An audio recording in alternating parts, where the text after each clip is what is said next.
Riniteka n'umunezero nsubire nkusuhuze nkwakaze nshuti mukunzi wacu wowe ubandanya kubana natwe ngaha kuri no mbonesha kure imwe rudende igushikiriza amakuru inkuru kumwe n'ibiganiro bigezweho biriko bivugwa irya nino mu gihugu c'u Burundi no hakurya y'imbibe z'igihugu c'u Burundi mu yandi makungu.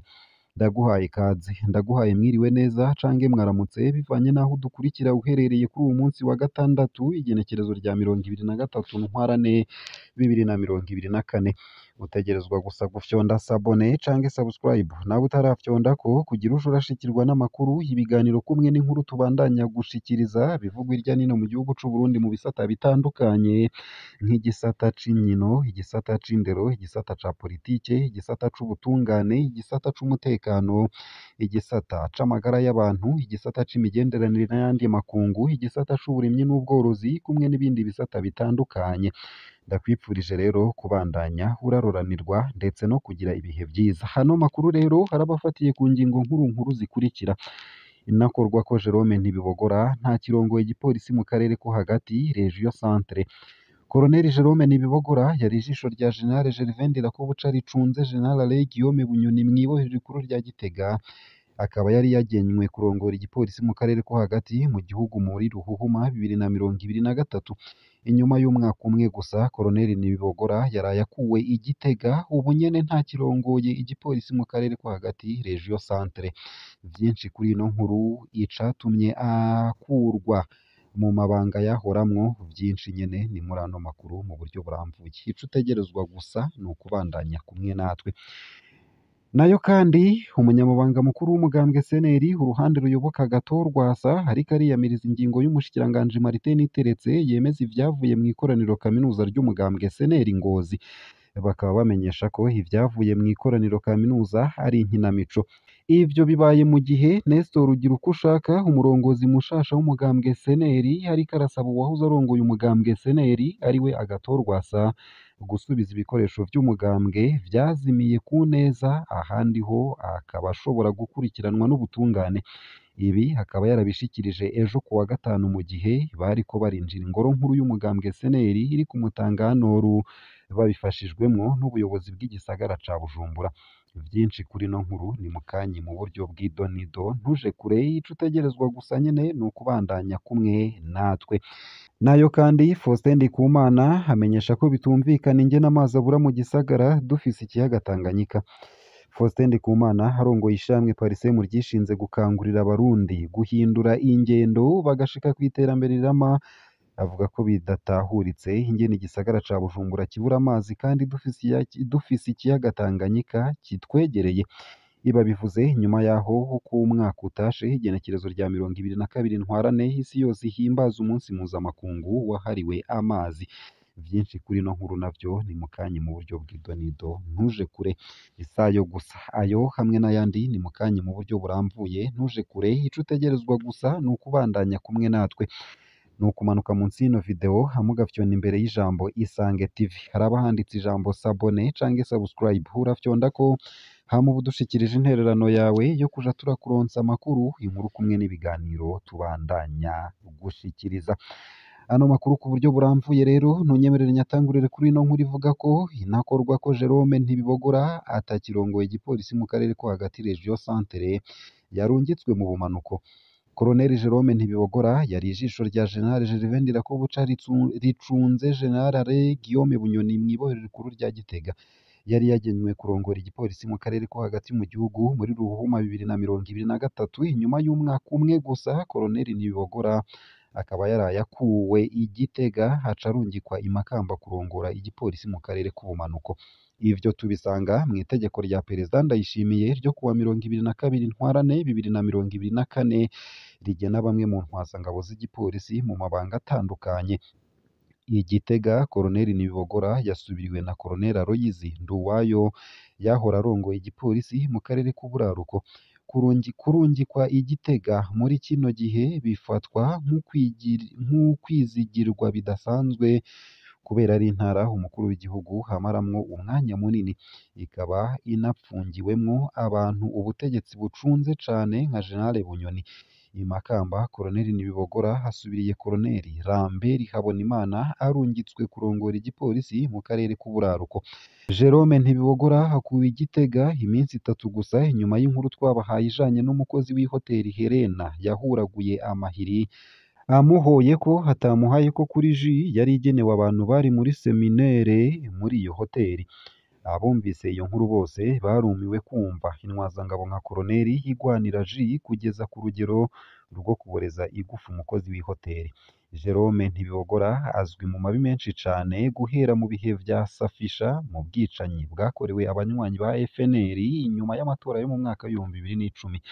Yakoze amarorerwa mu mwaka w'ibihumbi 2015 mu gisagara ca Bujumbura. Mu mwaka w'ibihumbi 2019 naho yatangaje i Muyinga ko agendana ibisasu vyo gutera mu nzu z'abaseneri atarinze no kuraba ko harimwo abana.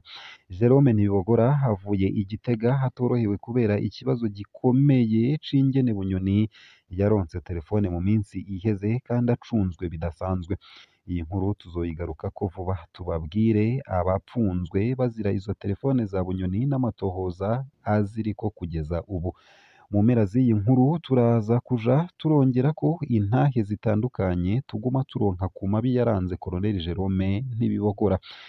Iyi nkuru ntiheze, abayumvirije mutegere n'izo ntahe. Nunyemere rero ntangurire ku ntahe ku mabi yaranze Koloneli Jerome Ntibibogora.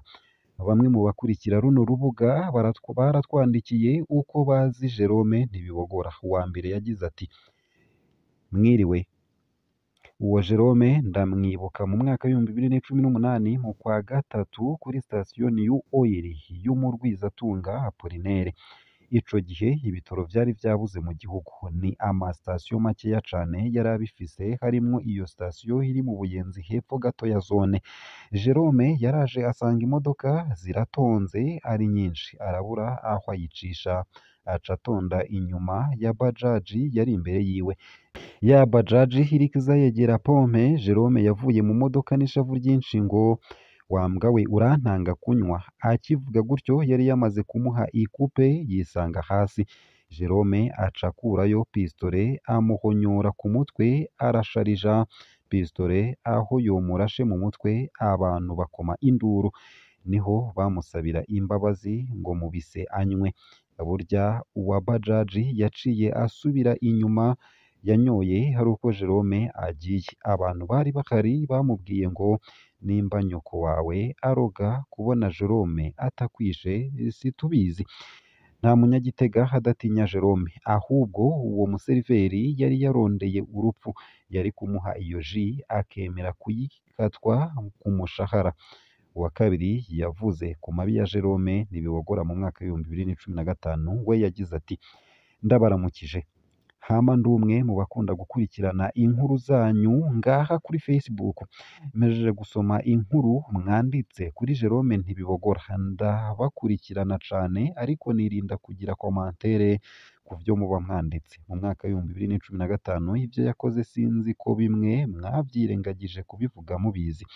Mu mwaka w'ibihumbi 2015 Jerome yarara asehera mu Cibitoke abantu yaje akuye i Bujumbura. Abo yakuye mu myiyerekano yabishe akabajana mu kubahamba i Buhayira. Benshi bicirwa i Bujumbura bakajanwa ijoro mu makamyonete double cabine, bamwe bajanwa mu nzira ya Bukinanyana. Rero muri irya nzira ya Bukinanyana ugeze ahararya amakorosi menshi baba bateguye imbonerakure ziri mu masoko zimvye ibinogo. Uwo bishe nawe bamuzinga nka kurya kw'ipine kwaba ugukumbagariza mu isoko imbonerakure zica zihamba. Abapfiriye i Bujumbura benshi bahambwe ahantu henshi hatandukanye na cane cane mu Cibitoke ndetse na Bubanza.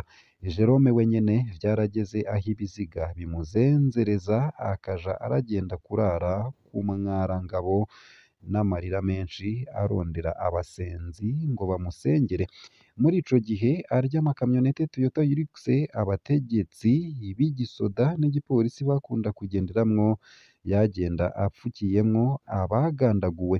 Burya mu mwaka w'ibihumbi 2015 ibara ryaraguye, hari benshi mwibaza ngo barahunze kumbe karabaye.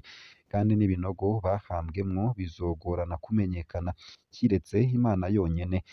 Nuko Imana ibakomeze ku mutima mufise wo kudahengeshanya kuvugira bene Burundi mutitayeho ababavuga nabi.